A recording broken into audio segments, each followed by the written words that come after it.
An incredible story coming out of the Vatican. Listen to this. The senior Vatican scientist said that he would be delighted if we encountered intelligent aliens and would be happy to baptize them. His pronouncement opens up the possibility of space missionaries heading out to the stars to convert aliens to Christianity.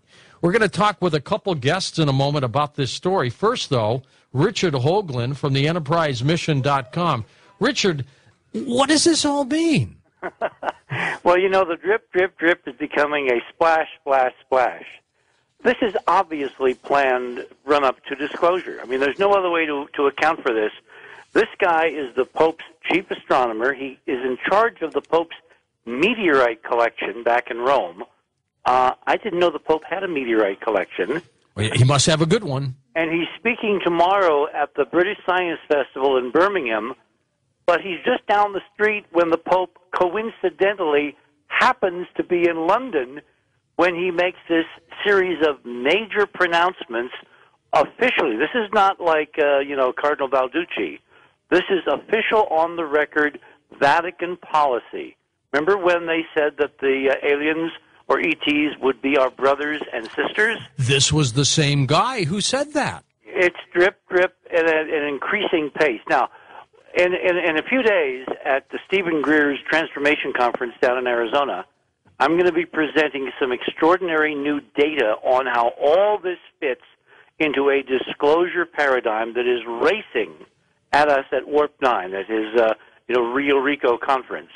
And all I can say is that there's going to be an accelerating cascade of these events, not only from the Vatican. I mean, the Pope is in London to, brief her on the Vatican's perspectives on extraterrestrials? And you're going to see things coming from our administration. There's a lot of clues that we're getting closer to some kind of official movement this fall. Remember, there's this big conference, the ESA conference going on in Rome beginning next week, where the Phobos data is supposed to finally come out that we've been talking about for months and months and months. So, no, I'm not surprised, and I'm looking forward to what your guests have to say, and all I can say is the big news here is not that the church is saying we would baptize aliens. I mean, give me a break.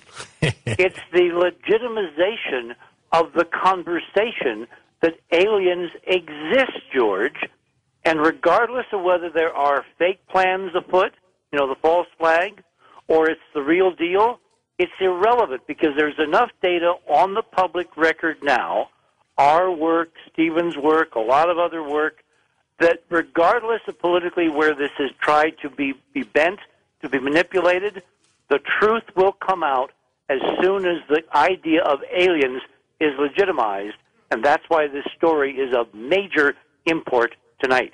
Well, I'm glad you pointed it out to us, Richard. Richard hopped all over the story. And, of course, the father of modern-day ufology. In one of my very first radio interviews of the paranormal and the unusual back in 1971 was none other than with Stanton Friedman. What is your reaction to this story that sounds kind of funny, that the Vatican would love to baptize any ETs? Well, Come on. When the Pope said last year, I guess it was, that, God made us, he made them, our brethren in outer space, and my first reaction was, what does he know that we don't know? It sounds like he was getting a billion Catholics ready for the big disclosure, doesn't it? I mean, why else would he say something?